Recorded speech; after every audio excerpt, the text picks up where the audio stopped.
We are back with the Social Media 20 minutes, pure social media talk. And I'm sorry I've been away, spring break and then some Vegas work for Spec Media, but I am back. I haven't given up on these, even though part of me is just like, these things are tough to do every week, but I'm here for you. You're here for me. Let's talk social media. Today's topic, I'm going to rant on social media advertising. And I think there's a lot of misunderstood things about social media advertising that I think that this conversation would be good for. Because I think one thing I hear from clients a lot is I hear a lot about just not understanding it. I think the number one complaint about social media advertising is, let's say you don't hire an agency and you're an in-house person or even you're a small business owner. I think the biggest thing is that it's let's just say it's freaking harder than hell to understand. Not only understand what you're doing with setting up creative, but trying to determine your audience, and then trying to understand, like, okay, I paid $500. What did I get out of this? That's the number one complaint I hear from companies and I would say from small business owners about social media advertising. And the funny thing about it is that a lot of business owners and even, like I said, small companies, in-house people, they want to purchase ads. And the ability that this is so complicated to them makes them either shy away from it or do it the wrong way, which is crazy. So I think that's number one, the number one complaint I hear. The number two complaint I hear with social media advertising is I get nothing out of it. And that's from big companies. I'll back up about the big companies. They have another problem, but big companies, small companies, and individual businesses, they're just like, well, what did I get out of my ad spend? I don't even know what I got out of it. So that's the number two complaint. And then I would say the number three complaint is, it's a tough one. Number three complaint probably is that that social media advertising is not more, I would say, like, rigid. To be able to change the path after you've gone down a direction. Like, basically you're setting an ad and then, like, it's very difficult to change that ad on every social media channel with their ads. That's the number three complaint I get. But again, going back to not only the complaints, companies want to do advertising on social media channels and it just isn't easier. That's, like I said, the number one complaint. So let me get into it. And I also want to share in this 20 minutes, I kind of want to talk a little bit about some tricks as a social media company that we know that could be useful for you with advertising. But let me explain why. Let me explain maybe a little bit of the history of ads, social ads, and like where social ads are now. And then I'm going to get into the best channels to put ads on. So you can see. So all those three issues that I said, you can kind of rectify all of them based on this 20-minute talk. So a little quick history about social media ads is obviously Facebook, which is now Meta, pretty much came up with the whole social media advertising concept. And the reason why they came up with this concept of advertising was because they got to a point where Facebook, and let's just also put Instagram into that, was so saturated with people being on it that there was no way of, like, a brand, well, they wanted to make money, first of all, but a brand or a company to be heard without putting their posts in front of the other posts. There were so many posts going on, transaction-wise, during the day. I kind of liken or use the analogy of social media advertising to, like, trains, right? Regular posts during the day are like freight trains. They're carrying, tons of posts, right? Or tons of products. They move very slow. They're traveling long distances.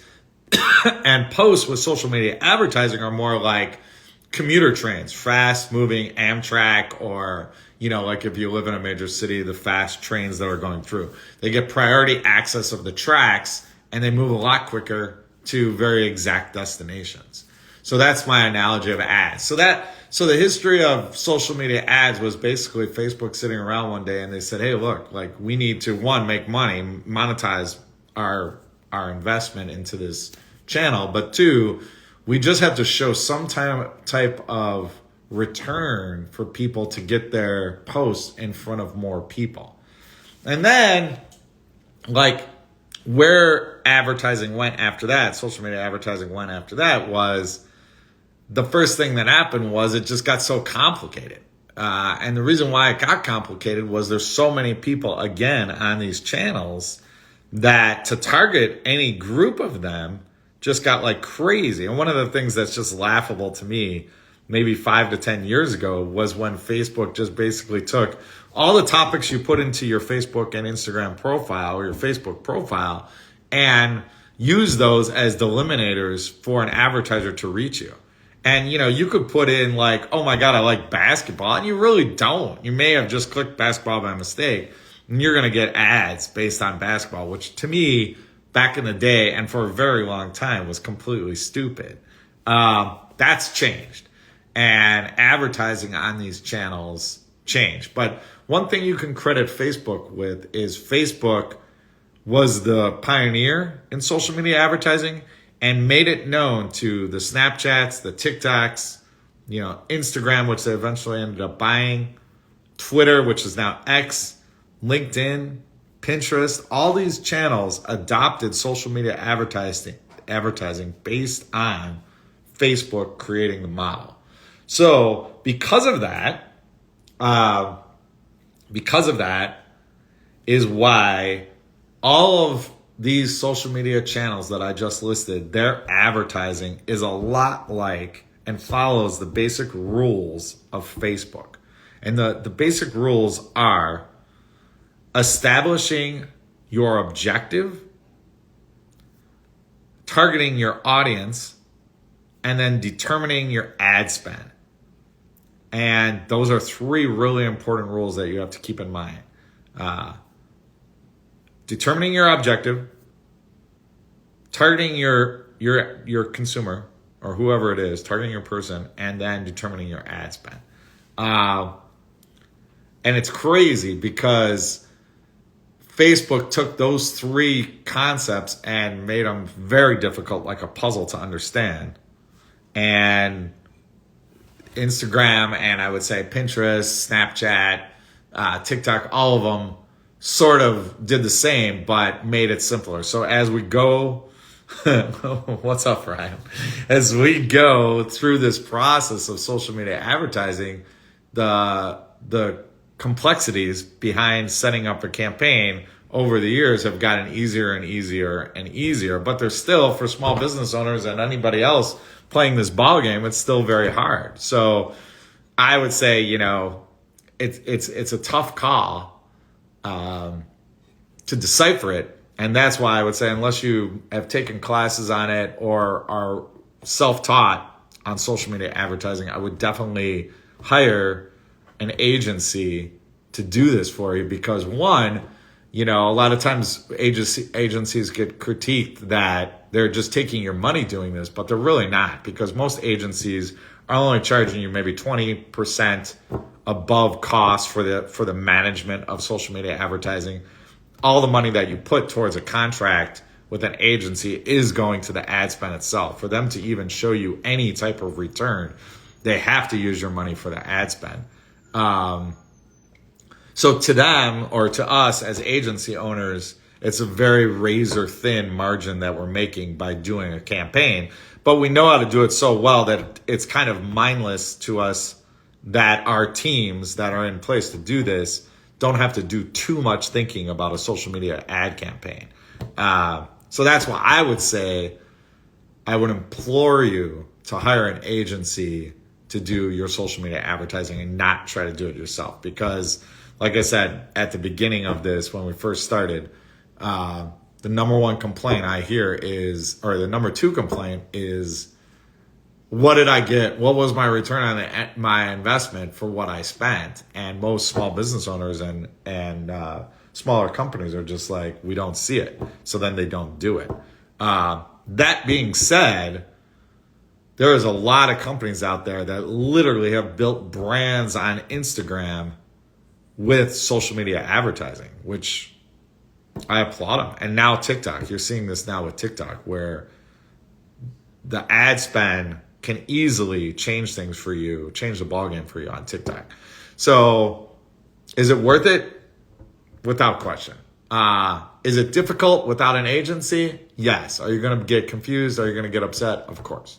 So what else was I going to say in this 20-minute episode? I was going to also talk a little bit about the tips or the tricks. I would say the tricks that we use and some tips.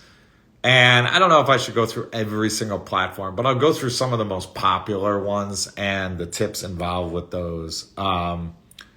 With Facebook, I would say unless your demographic is incredibly old, which is really funny to say, I wouldn't even advertise or create a full robust campaign on the Facebook platform itself or Facebook channel itself. On Instagram, yes. But I would argue as a tip or a trick, not to run a full-blown, unless you're doing straight branding, which we do for a lot of our clients. Like I would say, many of the hotels in Vegas, we just do straight branding campaigns. We do dip a little into booking a room campaign, but through advertising on Instagram. But unless you're doing that, right? Let's say you're not a huge company or a Fortune 500 company. Let's say you're a small business owner. I would advise, my number one tip for Instagram advertising is not to run a full campaign. What I would say is to create 3 quality posts explaining your message that you want to get across and boosting these 3 quality posts with, I don't know, $1,000, maybe $500 of campaign money. So have your team or your in-house person create 3 quality posts and just boost those posts. You will see a bigger return on your investment from the boosting of those posts than you would running a full-fledged campaign. And the reason why is because immediately when you tell Instagram to run a full-fledged campaign, it's almost like you're making like this, another analogy, you're making this big freaking meal. And you've got to make your entree, your appetizer, your side dish, like all this crap. So Instagram immediately is like, oh, they're going to run a big campaign. We're going to take a while to move this ship out into the water. When you boost a post, it's like instant, man. You're just making like dessert. That's it. You got your dessert. You got your churro. And people eat it. They consume it. So it's way better just to boost a post. And another big tip with Instagram that I would suggest, and we see it work for a lot of our small business clients, is do not pick the demographics. Allow Instagram to do it for you based on your followers.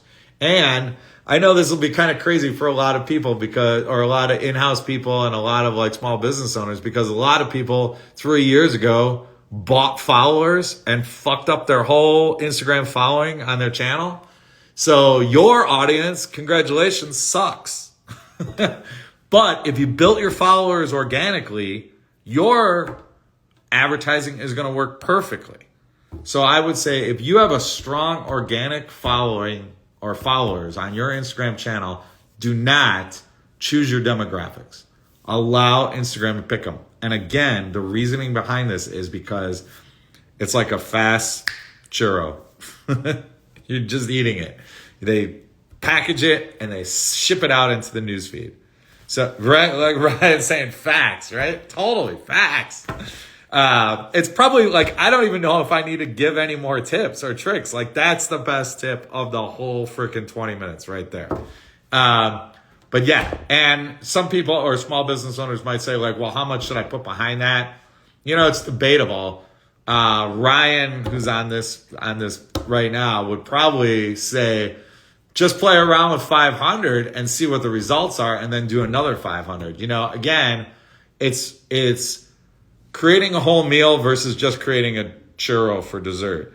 If you're putting out like $1,000 or $2,000 of ad spend on 3 posts, it's going to be good, but you're not going to be able to A/B test that or just see the results. It's just like, you know, I've got so many analogies. I mean, it's just like, this is a horrible one, but it's just like, you know, having sex, right? Is, you know, you got to do a couple different things. You just can't do one thing for a long duration of period. Right. Test and double down. Exactly.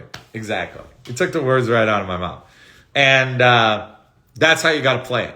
So honestly, I would go through all these channels and give you some tips and tricks, but that's the best one you're going to get in 20 minutes. We got 3 more minutes of the Social Media 20, so I'll give you another channel, and this is for all the TikTok people out there. And I would say my best tip and trick with that is, again, the same thing. The companies that are running big campaigns on TikTok, no one's looking at those. The big campaigns, when you're on TikTok, is the first ad that you see when you reopen TikTok. Nobody watches it. They just start scrolling. The best tip for TikTok advertising, again, is to have 3 pieces of quality content, really quality content and videos, and boosting that quality content on TikTok. And then the important fact with the TikTok ads is not to try to get followers through it, because TikTok's going to give you a lot of options on boosting. Not to get a lot of, don't go the follower route.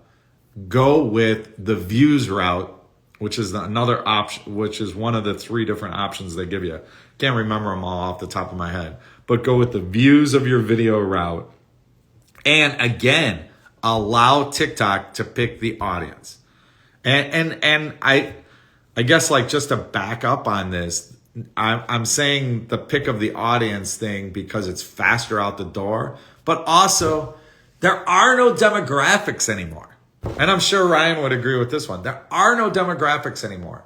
I mean, everyone, think about the jobs market right now. Think about how many people have moved since they created their TikTok profile. They don't even live in the same geographic location that they did. Plus, everyone's on the go, switching jobs, doing different things. So, like, again, trying to pick a demographic or trying to pick someone with, like, a niche, and especially on TikTok, no one has what I would call a set profile. You're dealing with dummy profiles. You're dealing with people that will put 1 or 2 words in their profile. People that don't even want to use their profile for looking at For You content. So again, if you're going down this path of trying to set demographics and, you know, interests, don't do it. It is not worth the time. And every agency, Ryan owns an agency too, will tell you the same thing. Get the ads out the door. Double down on the ad spend that works on the post that works. It always comes back to content. 10 years ago, 13 years ago, we pushed content like there was nothing else. And 15 years later, content is king on social media, especially when it comes to social media ads. Hope you guys enjoyed this talk. I honestly, out of all these, I kind of feel like this was the best one. But it's good to see an old friend of mine, Ryan, out there join in. So I hope everyone has a great Wednesday. It's snowing in Chicago, which is crazy, and it's April 3rd. Hope the weather's better by you guys, and I'll talk to you later. Take care. Join us next week for Social Media 20.